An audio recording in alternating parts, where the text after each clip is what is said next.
¿Por qué Estados Unidos y la Unión Europea suponen a que China sea considerada una economía de mercado? ¿Es China una economía de mercado? Con frecuencia políticos y analistas en Estados Unidos y Europa presentan a China como un ejemplo de las virtudes del mercado sobre la economía planificada. Según estos análisis, fue el giro capitalista que dio el gigante asiático con el entonces mandatario Deng Xiaoping en la década de los 80 el que lo convirtió en la segunda potencia mundial 30 años más tarde. Pero en la Organización Mundial del Comercio, OMC, Estados Unidos y la Unión Europea, UE, suponen abiertamente a concederle a China el estatus de economía de mercado, actitud que Pekín ha criticado duramente.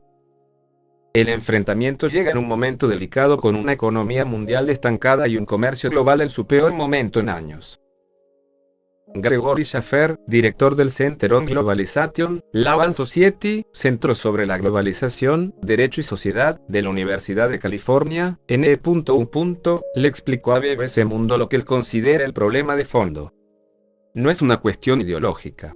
Es un tema clave que tiene que ver con el dumping, que sucede cuando un país vende un producto a otro a menor precio que el que tiene en su propio mercado interno. En el marco legal de la OMC es más fácil iniciar una demanda por dumping contra un país que no está clasificado como economía de mercado porque el país que demanda tiene bastante discrecionalidad a la hora de calcular el precio en el mercado interno del país exportador. Pero el conflicto que puede desatar es también un peligro para la economía global, señaló Shaffer. Diplomáticamente el problema es que, según China, el acuerdo de incorporación a la OMC de 2001 incluía una cláusula por la que el país recibiría automáticamente, en 15 años, el título de economía de mercado. En diciembre de 2016 se cumple el plazo. Muchos países han reconocido con antelación a China como economía de mercado, pero Estados Unidos y la UE tienen otra interpretación de la cláusula invocada por China. En el marco de la octava reunión para el diálogo estratégico y económico entre China y Estados Unidos, el secretario del Tesoro estadounidense, Jack Lew, plantó bandera en Pekín esta semana al señalar que el Departamento de Comercio de su país sería el encargado de decidir si China era una economía de mercado. En Europa, el 12 de mayo el Parlamento aprobó una resolución en la que establecía que China no puede ser tratada como economía de mercado. Si Estados Unidos y la Unión Europea no cambian de posición, China tendrá que iniciar una acción judicial en contra de ellos en el marco de la OMC. Esta demanda será considerada por un panel de 3 jueces y podrá ser apelada. El proceso durará unos 2 o 3 años, señaló Shaffer. El tiempo que necesitan tanto Estados Unidos como la UE para hacer frente a la guerra internacional del acero. En abril decenas de miles de trabajadores metalúrgicos alemanes salieron a las calles para protestar contra las importaciones baratas de acero de China. Alemania es el séptimo productor mundial de acero y su industria, que emplea a 87.000 trabajadores, ha sentido el impacto de la competencia china. En el Reino Unido, la firma siderúrgica Tata Steel está en negociaciones con el gobierno para evitar un cierre que dejaría 15.000 trabajadores en la calle. En febrero, más de 5.000 trabajadores de 18 países europeos exigieron en Bruselas que la UE suponga que se le conceda estatus de economía de mercado a China. La temperatura no es menor del otro lado del Atlántico en este año electoral estadounidense. En la apertura de la reunión bilateral con China, el secretario del Tesoro Lew delineó las demandas de su gobierno. El exceso de producción tiene un efecto distorsivo en el mercado global. China tiene que implementar políticas adecuadas para reducir sustancialmente la producción en una serie de sectores, entre ellos acero y aluminio, indicó. China dice que ya lo ha hecho. El ascenso de China, primer productor mundial de acero, fue paralelo a su incorporación a la OMC en 2001.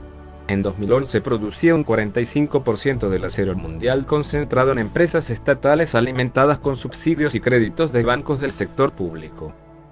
Desde este periodo hasta la fecha arreciaron las demandas contra China de Estados Unidos y la UE en el marco de la OMC.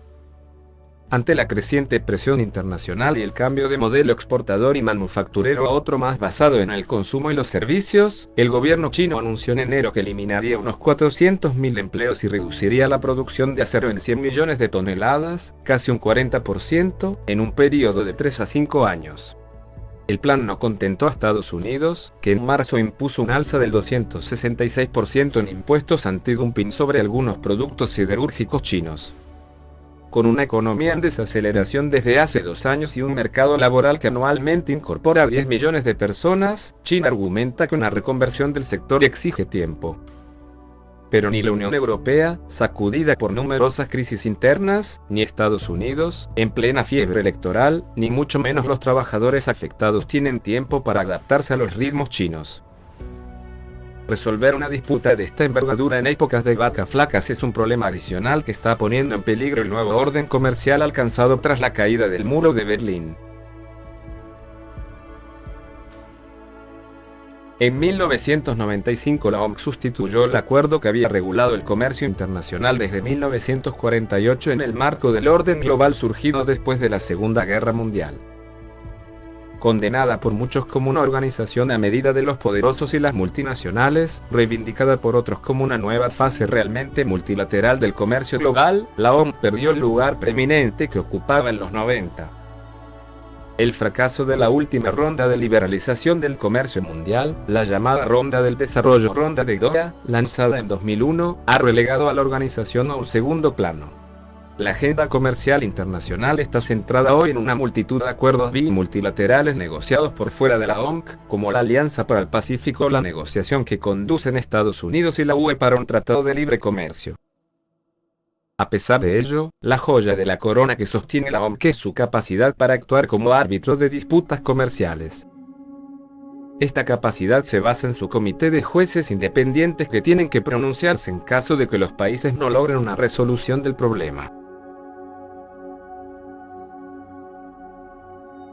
Este mayo, en una iniciativa sin precedentes, Estados Unidos señaló que bloquearía el nombramiento de uno de los jueces de la Corte de Apelación, el surcoreano Seung-Woo Chan, debido a que no estaba de acuerdo con sus fallos. El anuncio generó revuelo en el interior de la OMC, una amenaza de Corea del Sur de bloquear cualquier nombramiento alternativo, con el potencial peligro de parálisis interna. Politizar un nombramiento de esta manera genera una seria crisis de legitimidad. El mensaje latente de Estados Unidos es que no cumplirá con las reglas si no le conceden discrecionalidad en su actuación, señala Schaffer. Difícilmente China se cruzará de brazos ante esta situación. Sumado a la tensión que está generando el debate sobre el estatus de economía de mercado de la nación asiática, estamos ante un horizonte de guerra comercial abierta en la que los mecanismos de mediación son erosionados de tal modo que pueden volver totalmente irrelevante a la OMC, indicó el experto.